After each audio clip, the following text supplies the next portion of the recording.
name's Nick. I am the director of marketing for a company called Boris Effects on work on the Continuum line. In terms of inspiration, I am doing it right now. A big love of travel. And as I was just mentioning when we were chatting before we came into the group, I'm in Iceland right now. So I decided to go to Iceland. I'm in Akureyri, talking from a hotel room right now. Uh, that's what I love. So I'll jump in. My name is Eran Stern. I also have a credit ready for you, believe it or not. I'm a motion designer and also doing a lot of stuff for Adobe. Um, Working with Nick along those lines.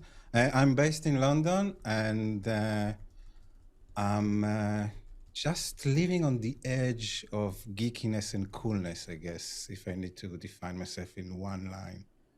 So on the verge of those two, where they are Love it. collapsing, yes, or converging. Cirina, we're just going around saying what we do and what inspires us. Then you guys are open to asking each other questions. If anything pops out that you're curious about, we'll just make this a big open discussion. I'm sorry, what are we asking? We're asking about no. Just about what you do, what inspires you, maybe just some. I mean, I know you've got a plethora of interesting things to talk about. But I've been on another call with you before, so I've heard it all. It's wonderful. Endless. Yeah, I'm hyphenate. I am a photojournalist and a cinematographer, a filmmaker, a technologist. You know, basically the phone rings, what do you need? I'll do it. What inspires me is the love of other people, humanity, Mother Earth. I'm an adventurer. I'm a military brat. And I think I'm just most comfortable when there's a suitcase packed in the front hall. So I've done a lot of traveling with my photography and videography in the last many, many years. That's basically what I do. I sleep in tree hammocks in the Amazon, and I climb mountains, and I do underwater, and yeah, that keeps me going. That sounds so great. I'm sorry, just in hearing what you're doing, I'm curious of what's like the place that's dearest to your heart in your travels. It could be like something recent, or I guess even in the last 4 or 5 years. I'm curious. Yeah. Yeah, Nick, that's a great question because I think it tends to be the last place I was because that's what's freshest in my mind. I just Yeah. got back from Guatemala about 3 weeks ago, where we were taking water filters to the outlying villages so that the women didn't have to walk miles to get clean water, and just that kind of thing. I think for me, it's the experience that I have with the people that I meet when I'm there. I'm not a landscape photographer unless there's a person in the shot. I'm learning, but yeah. So it's basically the last place I was. I have vivid memories of the Amazon and Peru and itself, and I don't know, but lots of places I haven't seen yet. Yeah, the list is just so long in terms of like places that I want to see that's out there. Never ending. And especially now that I think things have opened up since um or like late in Canada, like the early this year is when we were able to start traveling again internationally. It's almost like a rush to want to go to see things that you haven't been able to Yeah, for 4 years and stuff. And like yeah. speaking towards that, I mean, Eran and I have been doing a show on LinkedIn Learning for a while called Video Post Production Weekly, and I don't think we've seen each other in person for over 3.5 years. So that's now opened the opportunity of like conferences that were online for so long. Now you having the opportunity to go and see people in person again. So I think we're looking forward to a conference in LA um, in October, which is going to be fantastic. Oh, stay in touch. I would like to go up there and see you guys. Yeah, you know Yeah. what I did last week? I ordered because I actually we used to be able to go down to the basement at Nat Geo and take any map that they had available, but I ordered a world map and pins, and I'm gonna put the pins in, and I'm determined to go to all of those places that I want to go to that I haven't been yet. Take my camera with me, so that's the bucket list. Do Most of the do you time you find are shooting, Nick, it's my turn now. I was about to ask you a question anyway, so it's good. I was about to ask you a question. So No, so keep it, because I was just curious to know if you are shooting mostly like stills or video or both, or like, what is like the workload? That's a question for me. Yes. You have to be careful. I talk too much. No, it's great. No, I know everything I need to know about Nick, so it's for you. Oh, okay. No, I actually I started out as a little girl with a still camera. And then over the years I switched to video and film. And for many years I was doing that, and I've started missing, and I always kind of worked photography into it. I guess it's both. It's kind of both. But lately I've really been getting into photography. Things slowed down in terms of the filming during the pandemic.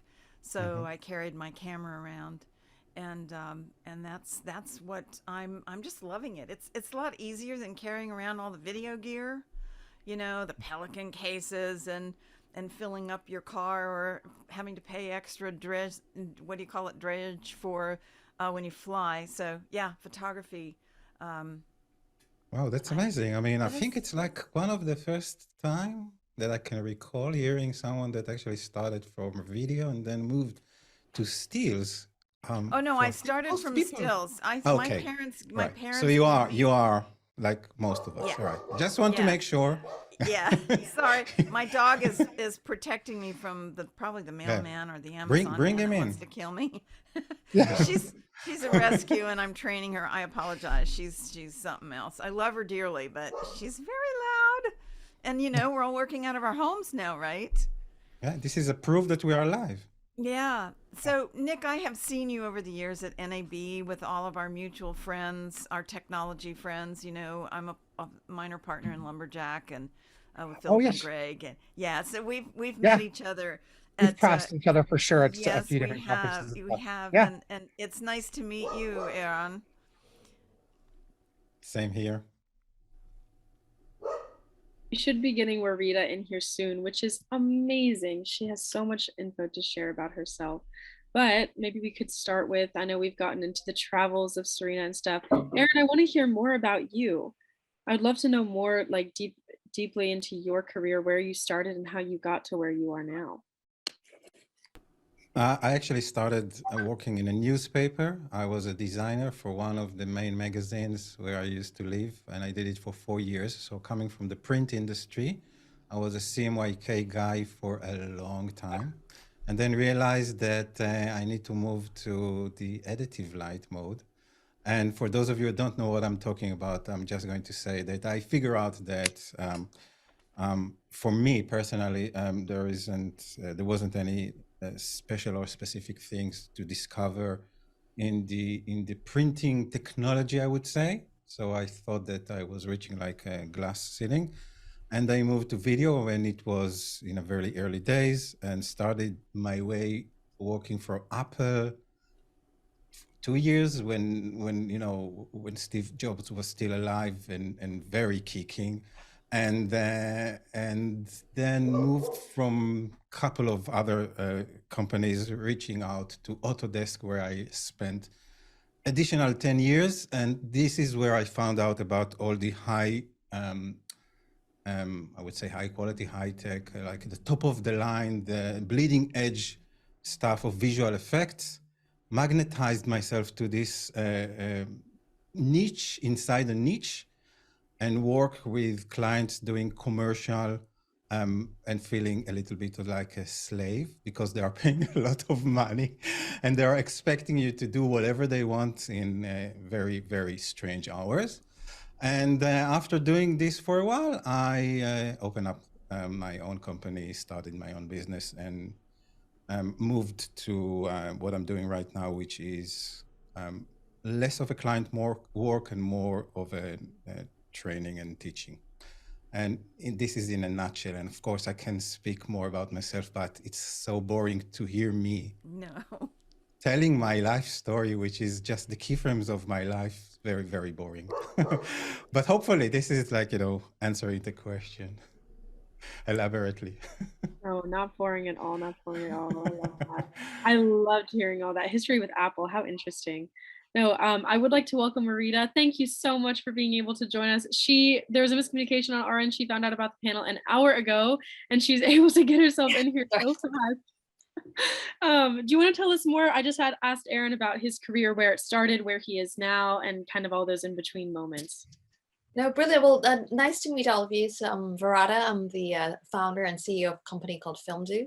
So we specialize in the other end of film, and that's when it's films are made and we help them get distributed, helping them reach a global audience. So we do everything from advising on marketing strategies to finding platforms, channels that the films can be seen in around the world, and to ultimately optimize the revenue channels for the film. And when I say films, I mean short films, documentaries as well. And it's really great to be working with amazing independent filmmakers as well, so that they have more opportunities for their films to be seen.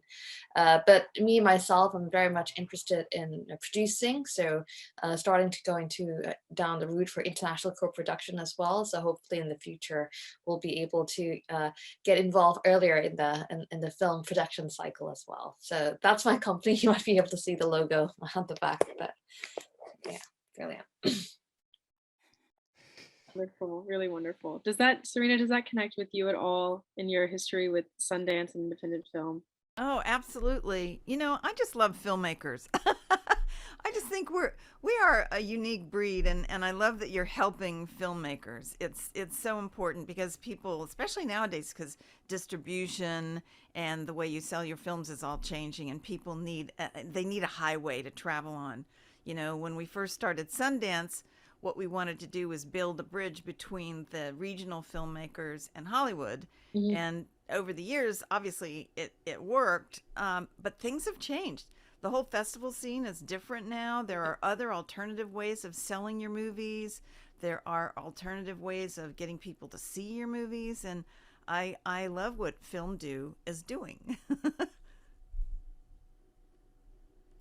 No, that's true. And ultimately, actually, what's really interesting is that on one hand, you hear all these talks about global platforms, Netflix, Amazon, Hulu coming on board. So on one hand, yes, it's great that there's more streaming platforms, and on one hand, it's great that they're creating jobs, creating projects for filmmakers, documentary filmmakers, series. But actually, really, for independent filmmakers, independent voices, the gap has never been bigger. So actually, because I come from the distribution end, I actually see that it's getting harder and harder for independent filmmakers to get their film seen and heard. And ultimately, it's because, as you know, Netflix is commissioning their own content. Sorry, apologies, someone at the door. Apologies. Sorry, just 1 second. Sorry about that. Sorry. I think it's the dog. There is perfect. I'm so sorry. Imperfect. This is perfect. It's so perfect. Sorry about that. This is real life. Yes, it's real life. That's what you can.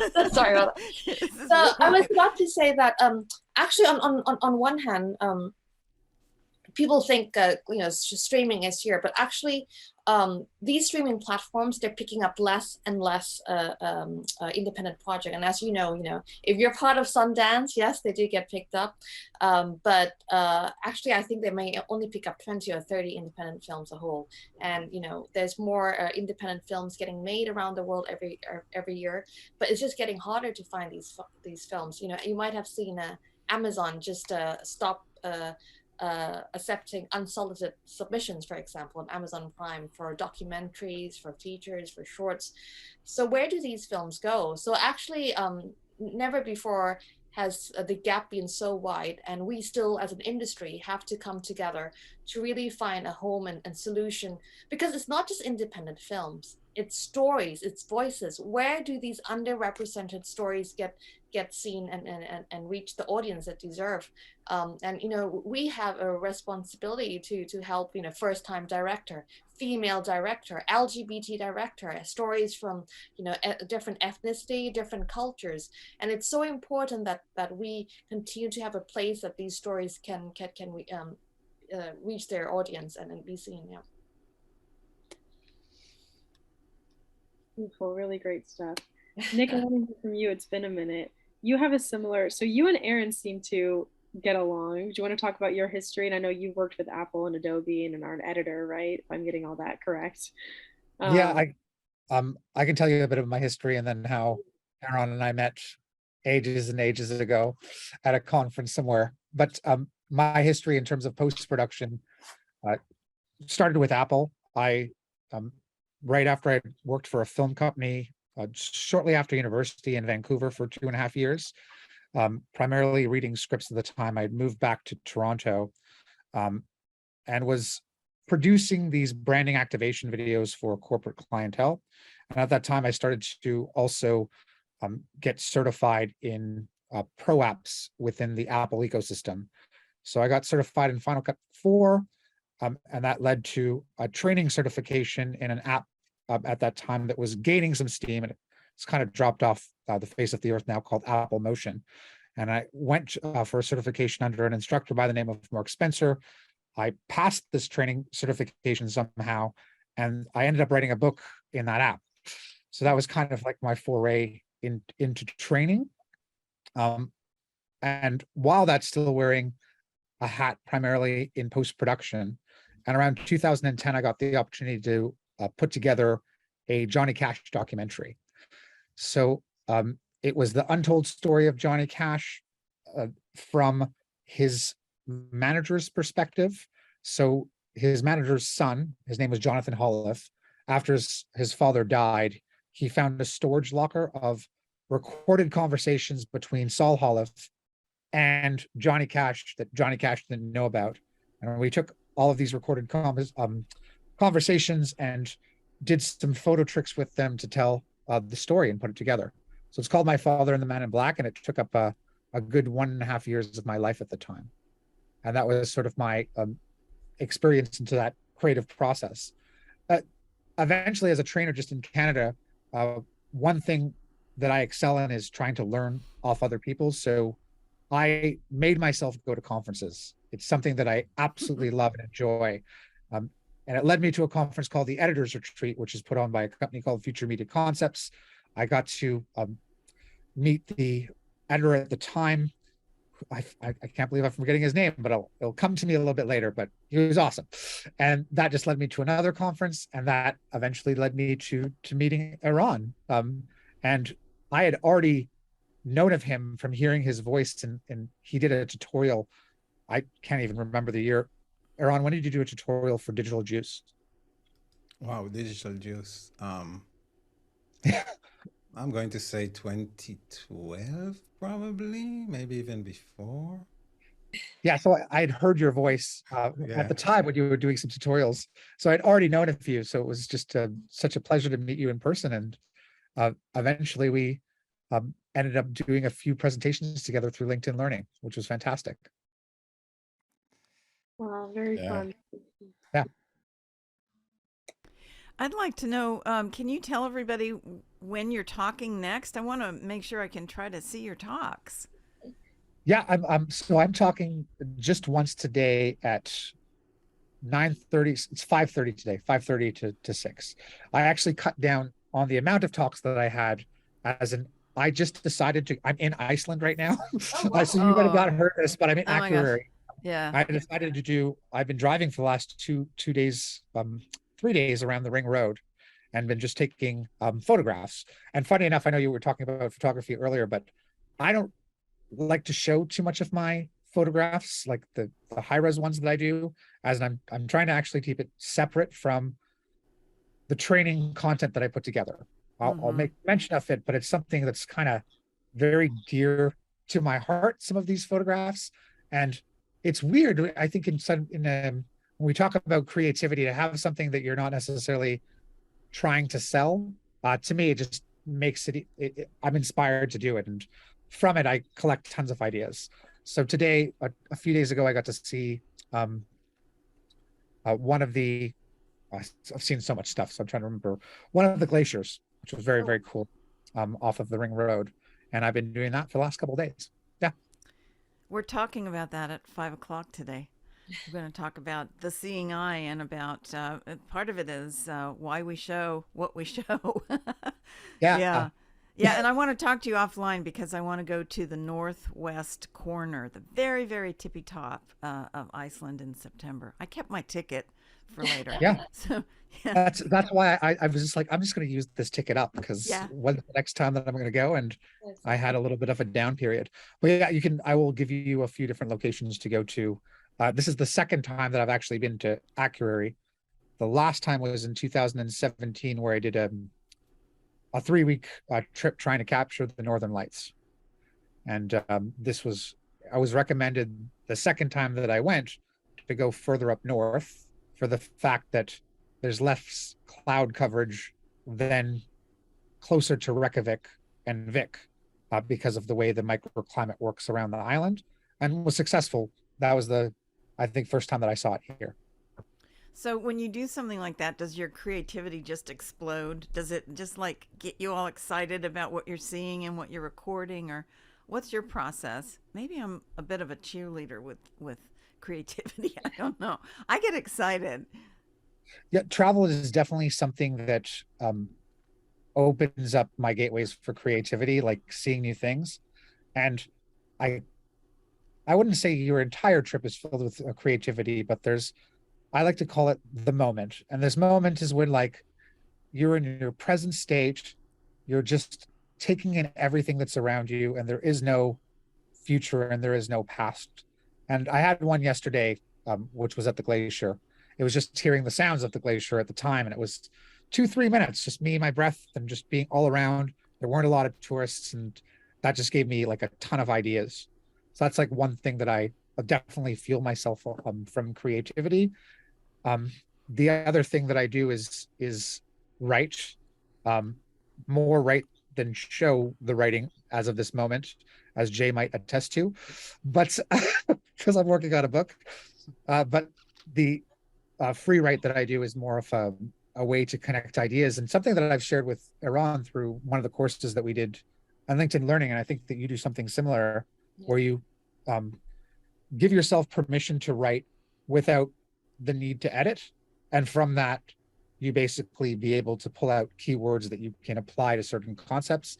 In that case, it was like being able to do the free write and then finding keywords to connect to your motion graphic or post-production storytelling. Very cool, very cool. Yeah. I want to kind of dial it back. When we were talking with Weerada, you mentioned streaming platforms, I think, and different ways of approaching movies. Do we have any? I mean, I'm really curious. We've got a diverse group of people here across many different industries. I really want to know, what is your opinion on streaming platforms and the way that it's revolutionizing the way that we watch movies? We'll start with, I mean, who has an opinion? Who's ready to give it? I have a strong opinion. Ready for it. I'm ready. Well, I think we have to go with the flow. We have to know what's new, right? We have to do it. We don't have any choice. But I can tell you that seeing Top Gun in a theater with great sound and cushy chairs and a huge screen is the way to see that movie. The thought of watching that movie on a phone or an iPad or even a television, it just doesn't work. I'm a little old-fashioned about that. I love the blockbusters because we can see them in the theater, and I do try to go to the theater as much as possible so that I can support that business and that genre. On the other hand, for those of us who are in the independent world now, I'm not a Top Gun, you know. At the moment, I am a small independent filmmmer, and I'm going to be contacting Film Due to get some advice. No, absolutely. Actually, just putting it out there, if you all want to know a little bit more about digital distribution, feel free to reach me. I'll pop my email in the chats, and you can get in touch, as well as my LinkedIn. Please do that. Awesome. And Weerada, what do you think about the streaming services, and I mean, we talked a little about how it affects distribution, but on a deeper level, maybe. I actually think cinema and streaming, it's not one or the other. It's actually the more the merrier. But the reality, unfortunately, is we just don't have enough cinema screen. Ultimately, it's that, right? And of course, if you're the blockbuster, you have the big budget, your studio back, then it's more likely that you will have theatrical release. But on the other hand, what we don't have as a solution yet, and I'd love to hear the opinion of the members of the audience here, is, up until about 5 years ago, for home entertainment or films that had a very short run in cinemas or never had a cinema distribution, we at least had DVDs and Blu-rays. So a lot of independent films, even actually middle-range budget films, still could make their money in DVD and Blu-rays, especially international distribution, when international distributor would pick the film up, and then they would obviously make their sales through DVD and Blu-rays. But as you know, DVD and Blu-ray sales have completely collapsed, pretty much, except for a few cult films we see here and there. Now the question is, obviously streaming is here, but as you heard I mentioned earlier, actually the trend is that the global platforms are actually now making their own content, because they obviously have worldwide, they can control their data, they know who wants to see Adam Sandler, and so they have that data. So they actually want to have more control, and so that's why they're commissioning their own content, even though of course they might be creating jobs. On one hand, that's good, but on the whole, independent films are finding it harder and harder to even get distribution. So what do we do as an industry? Is it a case of actually, for independent filmmakers, we have to learn to make films with a smaller budget? So, maybe in, up to $500,000 or even less, just so that we know we can at least make our money, especially if it's privately financed, like American filmmakers, rather than in Europe, where we still have some state funding. And then, obviously, if you are able to work on that kind of budget, at least you can, still look to, make your money with limited theatrical, maybe some festival and through streaming. And then obviously your claim to fame could be that, you could make a return on the money, and then you could go on to make a bigger budget for the bigger studios. What do you all see as the future for distribution for independent films when DVD and Blu-rays has collapsed and platforms haven't yet been able to make up that fall in revenue? I'd love to hear what you all think. Yes, you should be able to unmute yourselves if anybody has anything to say about that. That was what you think the future of film distribution looks like. Eran, you're not talking very much. I want to hear from you. I'm actually, it's not really my forte. I'm actually from the creativity side. I adore cinema. I love cinema. I love movies. Movies are actually not just movies, everything that's going on the TV. I'm subscribed to everything. I'm just, this is like part of my work, so I can get a tax return. And but it's really my treat at the end of the day. But I was thinking of maybe diverting it to the creativity angle. I mean, at least from my point of view, because I don't have a clue about delivery and all the things that you are so special about. I'm just, from my perspective, after being in this business almost 25, even 30 years now, I'm going to see those A movies, those blockbusters, and even with my experience and my knowledge and my know-how, I'm still sometimes left with the feeling that I will never be able to reach this level of production and visual effects and whatever I'm seeing. And this can be some sort of a bummer or a frustrating stage when it comes to creativity as a creator, as a content creator.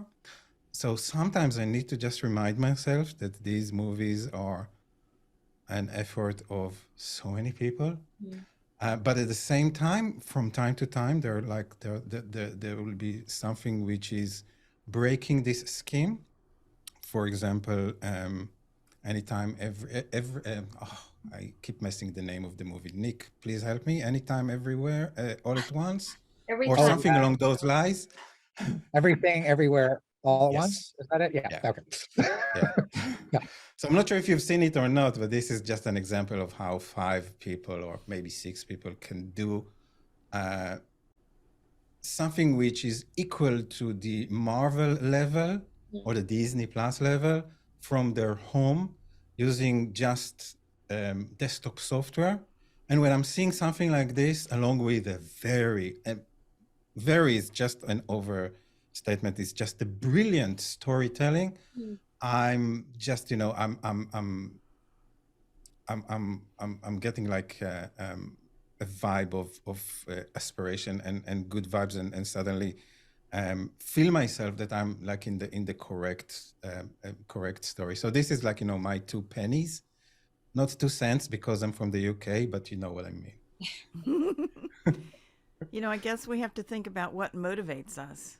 Are we doing it for the money? Are we doing it for the fame? Are we doing it for the pleasure of doing it? I can sympathize with the blockbuster movies. I worked on so many of them for so many years when I was at the studio.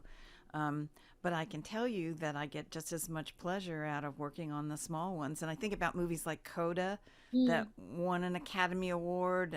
And I think it really just depends on what's motivating you, the purity of the creativity. For probably most of us who are attending this convention is what's driving us to share this with each other.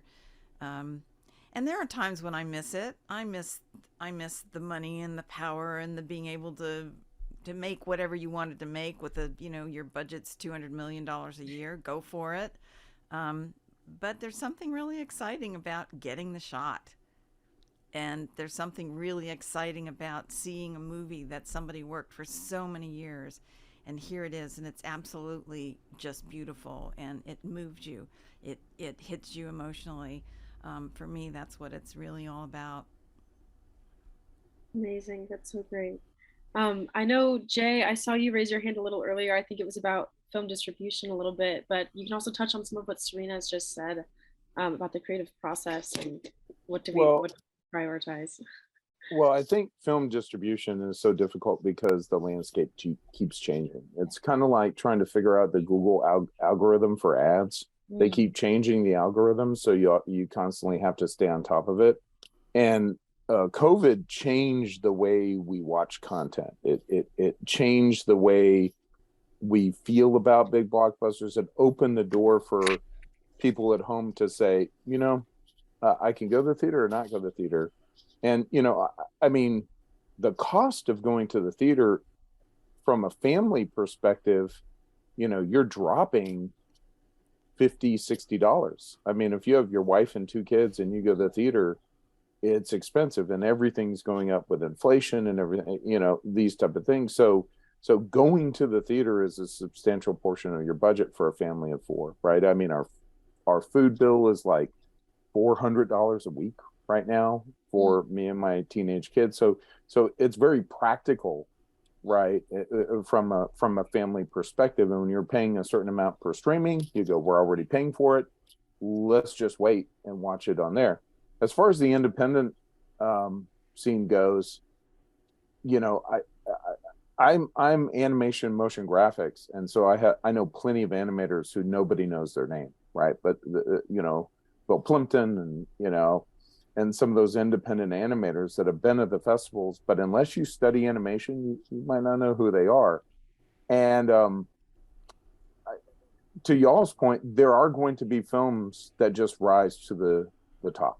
There are going to be stories and creators that just create a story and a film that's so compelling that just gets word of mouth that people go, this deserves to be on the big screen. And we've seen that over time. But I also think independent filmmakers are the poets of our society, right? They have a story to tell. They have a philosophy they want to share. They have a moment, as Rick said, or Nick said, moment in time that tells a story about the human condition that they want to put out there and share with people. And if it resonates enough, then people will want to push it forward and make sure other people, and that's that whole concept of that viral thing that we're competing with. Trying to compete with the noise, though, is becoming harder and harder. Yeah. I mean, anyways, I'll be quiet and throw it back to everybody, but I think it's a Rubik's Cube that keeps expanding. and I, And I think Billy looked like she had something she had to say about that, and then maybe we can get to Karina's question as well for all of you guys. I was just thinking that it's all about resilience, isn't it? It's about if you're running in the fast, creatives are always going to be the underdogs and the rebels. That's just the way it is, okay? And I was going to use a technical term like bastards, ruling the pack, kind of. As you've just said, Jay, they keep changing the goalpost. But you know what? You cannot take away from a human being. Wasn't it Viktor Frankl who said, you cannot take away in Man's Search for Meaning how a human being chooses to behave in a given situation? So the creators have to figure out a way to still be able to pay their bills and pay their family, feed their families, right? But at the same time, do the work that I think, Nick, you summed it up brilliantly when you said, when you're in that moment and you're breathing in and you're breathing out and you're in that moment. And one of the ways I often think about it is when you look back on life, live your life as if you're making a trailer. If your life's supposed to flash before your eyes before you die, then make that trailer really good. Yeah. But at the same time, you've just made me think, if I was to look back on the trailer of my life, how many moments out of all those moments was I actually in the moment? So thank you for that. You've really pushed my idea. But the fact is, the reality is, there is going to be the Amazons. Anytime people figure out a way to make money, everybody jumps on that bandwagon. They knew that, like you said, it's much, much harder.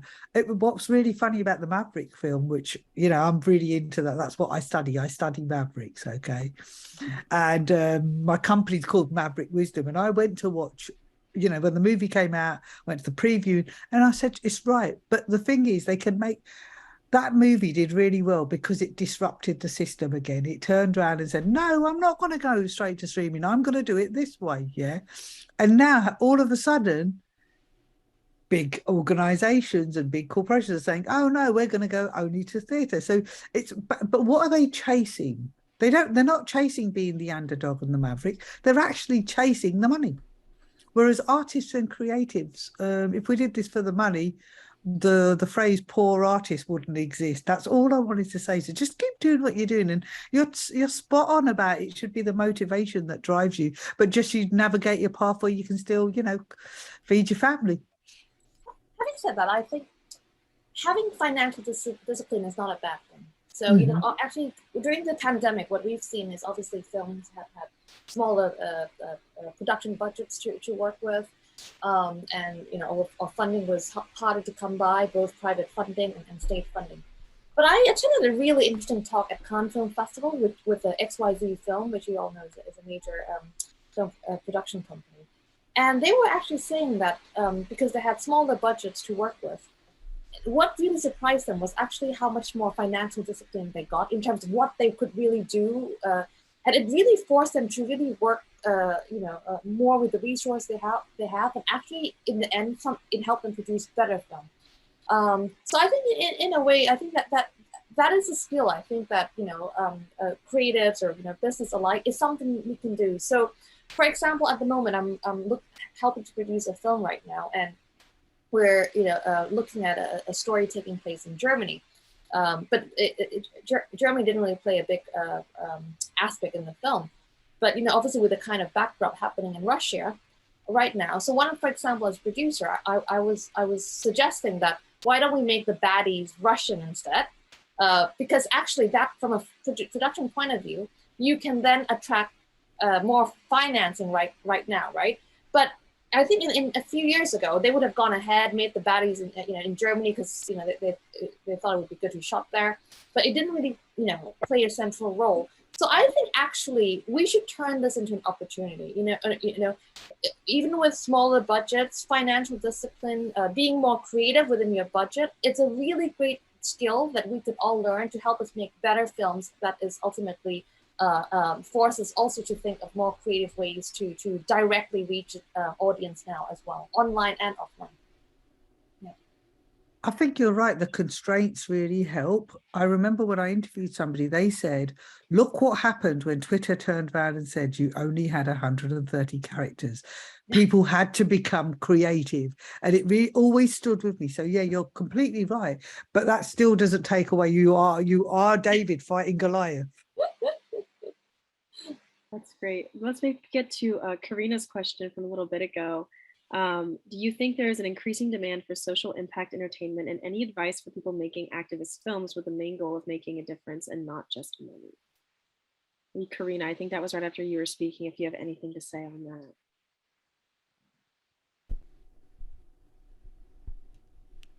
I think that in the independent world, there are a lot of grants that are becoming available for social impact films, and that's something to explore. And I also believe that people, probably you, Karina, who asked the question, are motivated by wanting to make change and empowered by that in a way. I do think the outlets to screen those movies, those works are widening all the time, and I just really encourage you to do it. I really just go out and do it. I mean, walking through literally a dump in Guatemala where there are 150 families living on the dump with the stench of the burning trash and the fires and the heat. It was almost 100 degrees and humidity. And then watching the reaction of that family when we showed them how to work the water filter, and we took that awful brown water and it came out clean. That's the kind of thing that motivates people who want to make social impact films. You want to share what you have with other people. You want to bring not necessarily politics, but social just issues to the forefront. I think it's wonderful. It's wonderful that you're doing that. Congratulations, and anything any of us can do to help empower you, we're there. We're all there for you, for sure. Great. You've got about 5-ish minutes left if we wanted to wrap up some closing statements. Eran, I love what you said in the chat here to Jay's comment, deadlines and how we get things done as creatives, working in creatives, and because we have deadlines. Is there a deadline recently that you've been pressed to meet, and that what was your success failure rate on that? Yeah, the one for this talk. Well, this is I heard that. Didn't have Maxim. No, not recently, but I must say, just to look, I thought to bring it up earlier, but I think that, we are very lucky because technology is on our fingertips. It's not a barrier anymore. So there are not any excuses to create. I mean, you can just basically start, and you should start with your camera in your mobile device, your iPhone, whatever. And this is more than good enough. I just, remember what I needed to invest a couple of years ago. I'm talking about like a decade ago even, which is just, like 3, maybe 4, maybe sometimes 20 times more than what we all have in our pockets. So this is something that I just want to make sure everybody knows and understand, that it's no longer a barrier. And because there was games in the title of this panel, I just want to make sure that you are all aware that there are like free technology from Unreal, for example, which is being used everywhere now, from games to visual effects to simulations to everyone. It is over there. You can grab whatever knowledge you want to invest and yourself from the internet floor. Everything is free these days. There's YouTube courses on everything you want to learn. If you want to be more professional, there are tons of other content elsewhere. But it's not excuse anymore. So this is my speech, my king's speech. Love that. I love that. Do we have any other? Oh, Jay, did you want to? Yeah. Sorry, I was just thinking about some things that we may not be thinking about. My daughter is 15 years old, and I got her an Oculus over COVID, and then I had to get myself one because she commandeered it. But she's watching films with her friends in VR. Like they are gathering together and watching films in VR. So as people are looking for independent means, especially cause related films, my daughter's very causal. She, she's into tech, she's into these things. So there may be avenues for expression and distribution that really haven't even scratched the surface in VR and AR. And some of these younger viewers, I mean, my daughter's 15, it's not too long before she's going to be in her 20s and 30s, just the way time goes. We may see even new markets opening up. We're talking about streaming now, but in VR and those other worlds, you never know where new opportunities for distribution, especially on causal type films and independent films, might open up. So I just wanted to throw that out there as because I don't think we've talked about it. Jay, tell your daughter to go check out High School Media Collective. It's highschool.media, sponsored by Blackmagic. And we're going to be posting a lot of interviews, and some of them are going to be about gaming because that's really in the forefront for a lot of young people. So, and I'm going to have to pop off because I'm supposed to be in the other room getting ready for my talk. You guys, it's so nice to see you again.